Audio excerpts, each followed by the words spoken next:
Bismillahirrahmanirrahim. Assalamualaikum warahmatullahi wabarakatuh. Mahasiswa semua, kita bertemu kembali dalam mata kuliah Asuhan Kebidanan Komunitas. Pada kesempatan ini, kita akan membahas tentang pemberdayaan masyarakat di bidang kesehatan. Bersama saya, Dina Nur Inayati dari Akademi Kebidanan Bandung.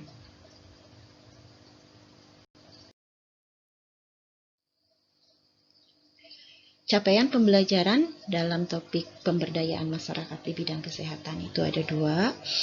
Yang pertama, setelah selesai pembahasan topik ini, mahasiswa mampu memahami konsep dasar pemberdayaan masyarakat. Yang kedua, mahasiswa mampu mengaplikasikan pemberdayaan masyarakat dalam bidang kesehatan.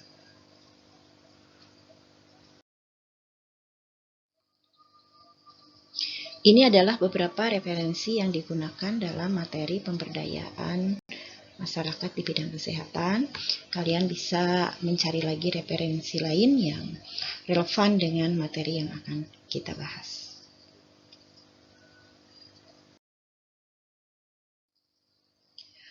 Ada 6 topik pembahasan yang akan kita bahas dalam pemberdayaan masyarakat di bidang kesehatan ini. Yang pertama adalah latar belakang pemberdayaan masyarakat di bidang kesehatan.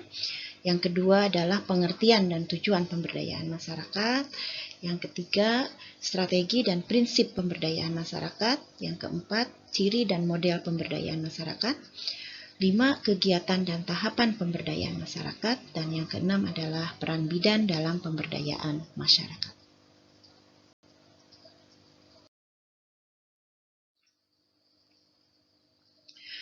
Mengapa harus ada pemberdayaan masyarakat? Setidaknya ada 4 latar belakang yang mendasari pemberdayaan masyarakat. Yang pertama adalah Indeks Pembangunan Manusia atau IPM. Dalam Indeks Pembangunan Manusia, masyarakat Indonesia masih perlu ditingkatkan, khususnya dengan fokus manusia sebagai pelaku pembangunan.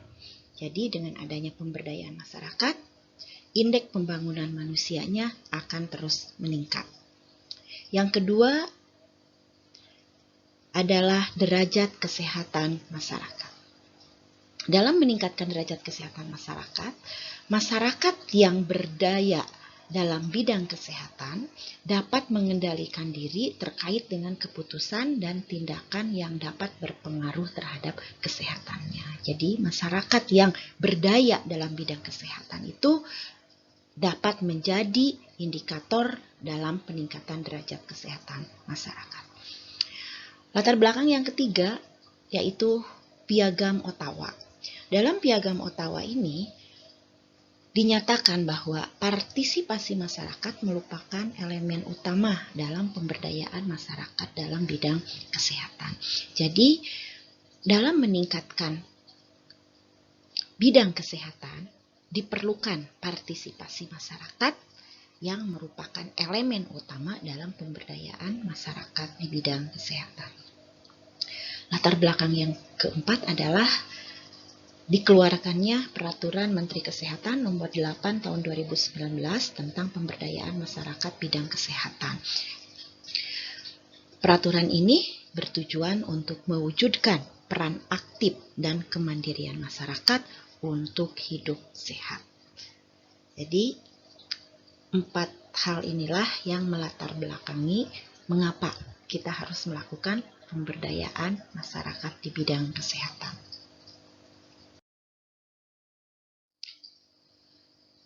Apa itu pemberdayaan masyarakat? Di sini ada 2 pengertian.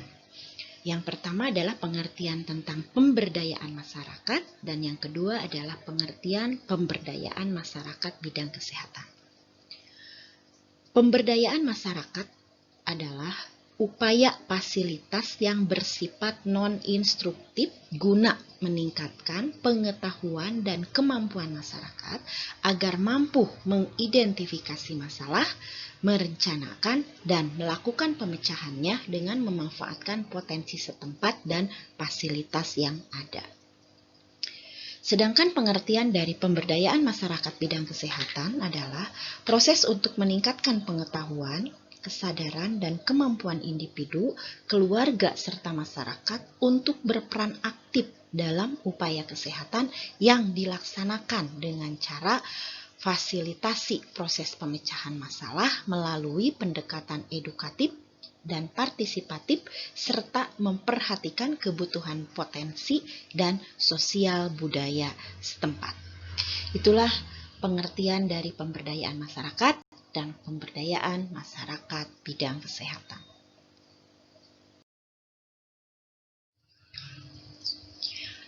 Apa tujuan dari pemberdayaan masyarakat?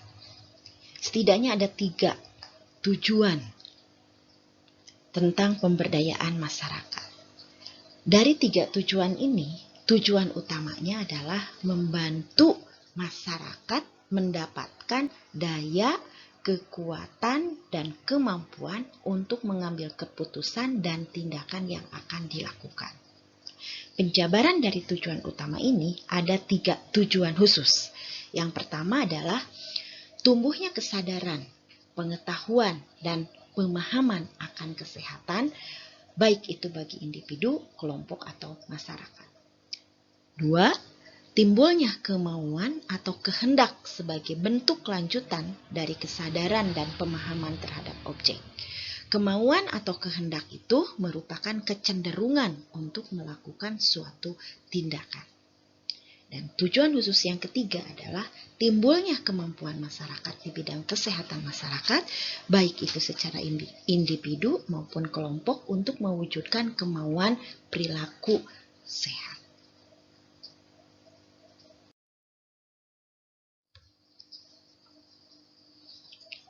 Terdapat 6 strategi dalam pemberdayaan masyarakat.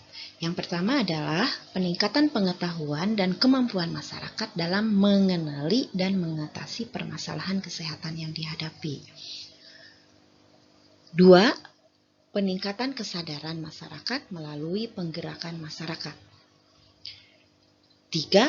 Pengembangan dan pengorganisasian masyarakat dan penguatan serta peningkatan advokasi kepada pemangku kepentingan. 4. Peningkatan kemitraan dan partisipasi lintas sektor, lembaga kemasyarakatan, organisasi kemasyarakatan, dan swasta. 5. Peningkatan pemanfaatan potensi dan sumber daya berbasis kearifan lokal atau budaya setempat. 6. Pengintegrasian program, kegiatan, dan atau kelembagaan pemberdayaan masyarakat yang sudah ada sesuai dengan kebutuhan dan kesepakatan masyarakat. Terdapat 5 prinsip dalam pemberdayaan masyarakat. Yang pertama adalah menumbuhkan potensi masyarakat. Potensi adalah suatu kekuatan atau kemampuan yang masih terpendam, yaitu potensi sumber daya manusia dan potensi dalam bentuk sumber daya alam atau kondisi geografis masyarakat setempat. Prinsip yang kedua adalah mengembangkan gotong royong masyarakat. Agar gotong royong tumbuh dari masyarakat sendiri, maka pendekatan harus dilakukan melalui para tokoh masyarakat sebagai penggerak dalam memotivasi masyarakat untuk berpartisipasi dan berkontribusi dalam kegiatan di masyarakat. Prinsip yang ketiga adalah menggali kontribusi masyarakat.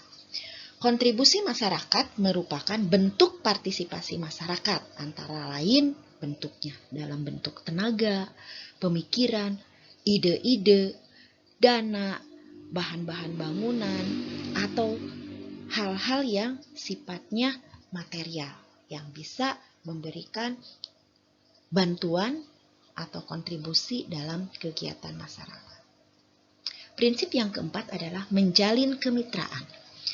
Menjalin kerja sama antara berbagai sektor pembangunan, baik pemerintah maupun swasta atau lembaga swadaya masyarakat, serta individu dalam rangka untuk mencapai tujuan bersama.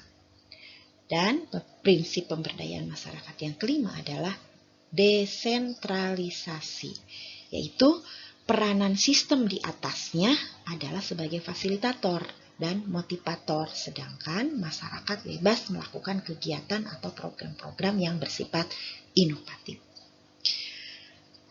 Itulah 5 prinsip dalam pemberdayaan masyarakat.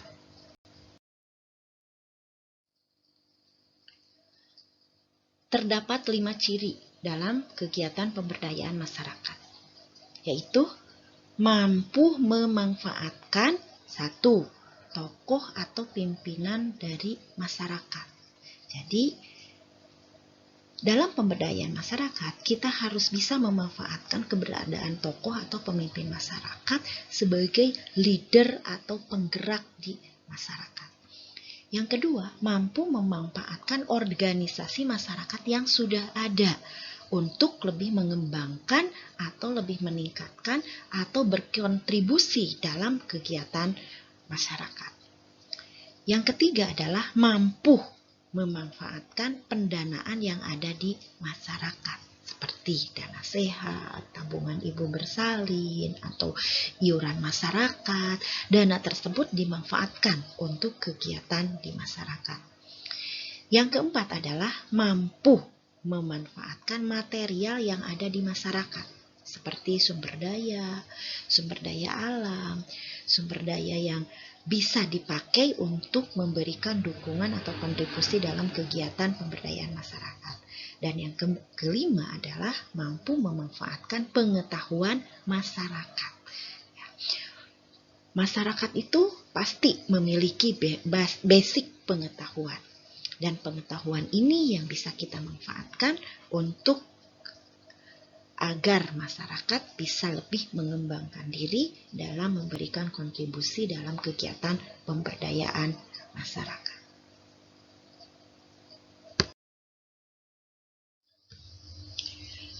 Dalam pemberdayaan masyarakat, setidaknya ada 10 model yang bisa kita kembangkan untuk memberdayakan masyarakat.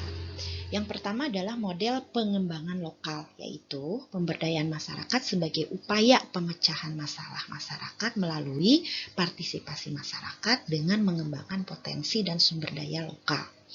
Yang kedua adalah model promosi kesehatan.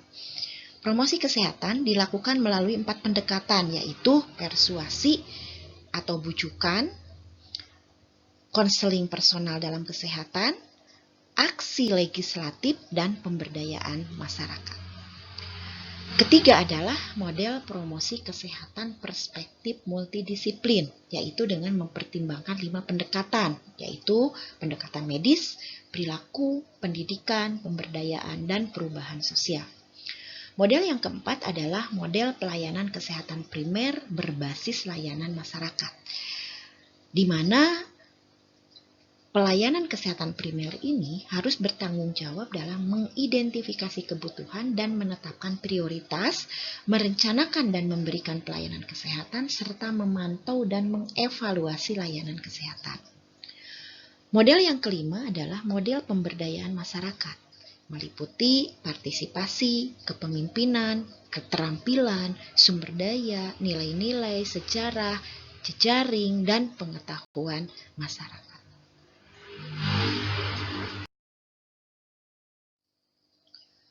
Model pemberdayaan masyarakat yang keenam adalah model pengorganisasian masyarakat, yaitu hubungan antara pemberdayaan, kemitraan, partisipasi, responsivitas budaya, dan kompetensi komunitas. Model yang ketujuh adalah model determinan sosial ekonomi terhadap kesehatan, meliputi pendidikan, pekerjaan, pendapatan, dan modal atau kekayaan yang berhubung satu sama lain dengan kesehatan. Model yang kedelapan adalah model kesehatan dan ekosistem masyarakat, yaitu interaksi antara masyarakat, lingkungan, dan ekonomi dengan kesehatan. Model ke-9 adalah model determinan lingkungan kesehatan individual dan masyarakat, yaitu determinan lingkungan kesehatan individual meliputi lingkungan psikososial, lingkungan mikrofisik, lingkungan ras, kelas atau gender, lingkungan perilaku, dan lingkungan kerja, serta determinan lingkungan kesehatan masyarakat meliputi lingkungan sosial, ekonomi, dan politik. Dan yang terakhir adalah model pembangunan kesehatan masyarakat desa atau yang dikenal dengan PKMD. Itulah 10 model pemberdayaan masyarakat yang bisa dijadikan contoh dalam kegiatan pemberdayaan masyarakat.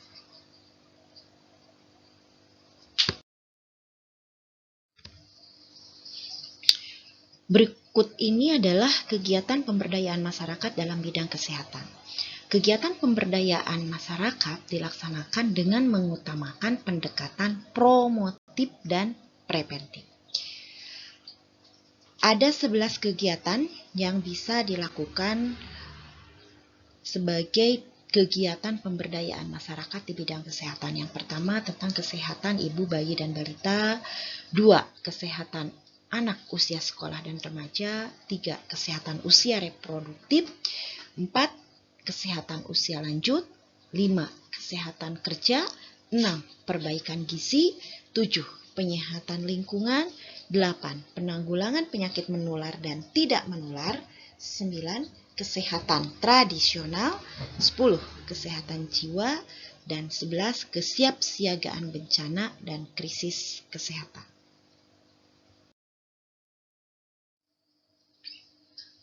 Terdapat 5 tahapan dalam kegiatan pemberdayaan masyarakat. Yang pertama adalah pengenalan daerah, kedua survei mawas diri atau SMD, 3. Musyawarah desa, 4.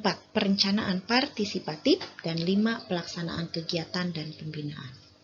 Kita akan bahas satu persatu. Yang pertama adalah pengenalan daerah. Pengenalan daerah adalah mengkaji data profil desa atau kelurahan, melakukan analisis situasi permasalahan kesehatan, serta data-data lain yang diperlukan. Dan kegiatan pengenalan daerah ini dilakukan oleh masyarakat dengan dibantu oleh kader dan pemerintahan desa setempat. Yang kedua adalah survei mawas diri atau SMD. SMD bertujuan untuk mengetahui masalah kesehatan yang ada di masyarakat dan bagaimana urutan prioritasnya serta faktor penyebab dari masalah tersebut. Berikut potensi dari desa atau kelurahan untuk mengatasi masalah kesehatan tersebut, termasuk bagaimana keberadaan UKBM atau usaha kesehatan berbasis masyarakat seperti posyandu, poskesdes, kelas ibu, kader posyandu, kader desa siaga, dan sebagainya. Yang ketiga adalah musyawarah desa. Musyawarah desa diikuti oleh pemerintahan desa, badan permusyawarahan desa, dan unsur masyarakat yang di dalamnya itu membahas hasil dari survei mawas diri, kegiatan, potensi, dan bagaimana partisipasi masyarakat dalam kegiatan yang akan dilaksanakan oleh masyarakat. Yang keempat adalah perencanaan partisipatif. Perencanaan partisipatif merupakan kegiatan perencanaan tentang usaha kesehatan berbasis masyarakat yang akan dibentuk atau diaktifkan kembali, menyangkut sarana prasarana yang diperlukan, dan rencana anggaran, jadwal pelaksanaan, sasaran kegiatan, serta penanggung jawab kegiatan. Dan tahap yang terakhir adalah pelaksanaan kegiatan dan pembinaan. Kegiatan usaha kesehatan berbasis masyarakat atau kegiatan lain yang memberdayakan masyarakat secara swakelola, termasuk pencatatan dan pelaporan, serta kegiatan pembinaan secara berkesinambungan sesuai dengan tujuan yang ingin dicapai. Itulah 5 tahapan dalam kegiatan pemberdayaan masyarakat.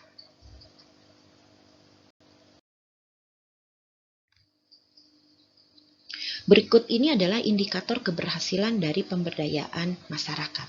Ada 4 indikator yang harus kita perhatikan dalam melakukan evaluasi dari pemberdayaan masyarakat. Yang pertama dilihat dari faktor input. Dalam input yang kita evaluasi adalah sumber daya, dana, dan material dalam kegiatan pemberdayaan masyarakat. Faktor yang kedua yang menjadi indikator keberhasilan adalah faktor proses. Dalam faktor proses yang harus kita lihat indikator keberhasilannya adalah dari kegiatannya, dari frekuensi kegiatannya, dan dari kegiatan monitoring dan evaluasi. Indikator yang ketiga adalah indikator output.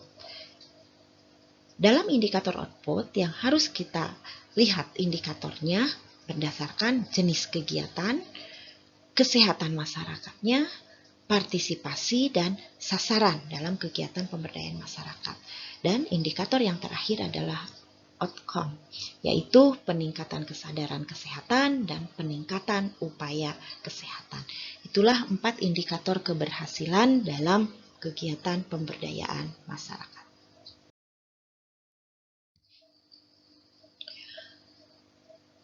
Bagaimana peran bidan dalam pemberdayaan masyarakat? Ada 4 peran yang harus dilakukan oleh seorang bidan dalam memfasilitasi kegiatan pemberdayaan masyarakat. Yang pertama adalah peran sebagai pendidik, yaitu memberikan pengetahuan dan keterampilan kepada masyarakat. Yang kedua, peran sebagai penggerak untuk memberikan motivasi, dukungan dalam berpartisipasi aktif dalam kegiatan pemberdayaan masyarakat. Yang ketiga adalah peran sebagai fasilitator untuk mendampingi dan memfasilitasi kegiatan bersama masyarakat. Dan peran yang keempat adalah sebagai mediator untuk memandu masyarakat dalam mengidentifikasi masalah dan kebutuhannya. Itulah peran bidan dalam kegiatan pemberdayaan masyarakat. Demikian pembahasan tentang pemberdayaan masyarakat dalam bidang kesehatan.